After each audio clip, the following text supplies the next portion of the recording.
Em tên Ngọc Thu Vinh, học trường trung học cơ sở Tây Lãnh. Em là Lê Thị Giấy, học sinh trường trung học cơ sở Tây Lãnh. Dạ, em tên Nguyễn Trúc Xuân, em học trường Lương An Trà.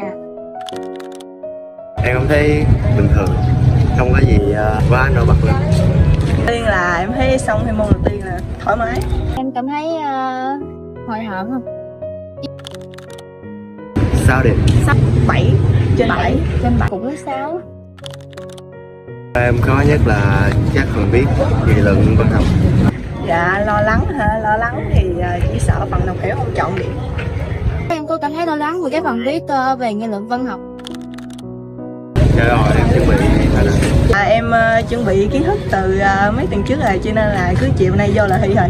Chúc em đậu nguyện vọng 1 nha. Dạ, cảm ơn. Ok, thì chúc em đậu nguyện vọng 1. Dạ, cảm ơn chị.